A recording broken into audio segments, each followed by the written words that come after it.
In tournament football, doubt is the loudest noise in the room. After a tense, stuttering 1-1 draw in their opening match of the 2026 World Cup, the noise surrounding Portugal was deafening. The critics asked the same questions they always ask. Are they too old? Are they too rigid?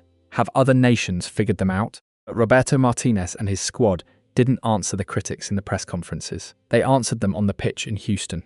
Against a defensively stubborn Uzbekistan side, Portugal didn't just win. They dismantled their opponents 5-0 in a masterclass of modern tactical evolution. This isn't just a story about a victory. This is the story of how Portugal silenced the doubters and transformed into a terrifying tournament favourite. To understand this resurrection, you have to look at the tactical board. Martínez has completely abandoned the safety-first, cautious football that plagued Portugal in past tournaments. The secret to this 5-0 demolition was width and sheer numerical superiority in the attacking third.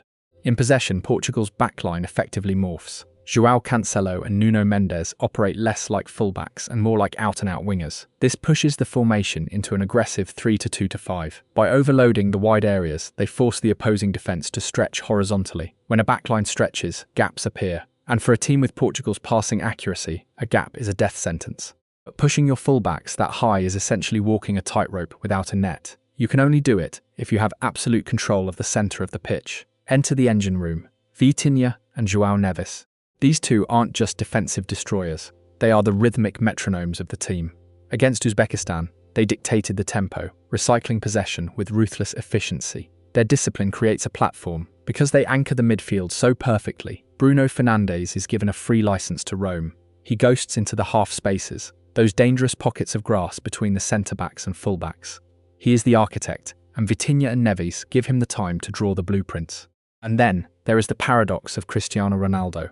At 41 years old, playing in a record-breaking 6th World Cup, the tactical question is obvious. How do you build a high-intensity modern attack around a veteran striker? The answer is simple. You don't ask him to press the entire backline, you ask him to hunt. Watch his movement off the ball. It is a masterclass in spatial intelligence. He spends the game operating in the blind spots of the centre-backs. He baits defenders into stepping out, dragging them away from the play. In this match, he ended a 10-game goal drought not through sheer pace, but through predatory instinct. 2 goals, a shattered record, the undisputed focal point of a lethal machine. None of this attacking brilliance matters without the insurance policy at the back.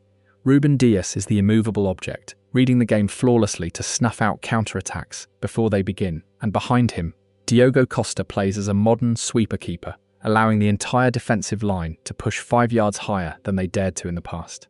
A 5-0 win doesn't win you a World Cup, but the manner of the victory, the tactical fluidity, the midfield dominance, the ruthless finishing, sends a very clear message to the rest of the world. Portugal is no longer a team relying on individual moments of magic to bail them out. They are a synchronized, tactical unit playing with absolute belief. The resurrection is complete. Now, the real hunt begins. If you enjoyed this breakdown, hit subscribe. We'll be analyzing the tactics of every major contender as the road to the World Cup final continues.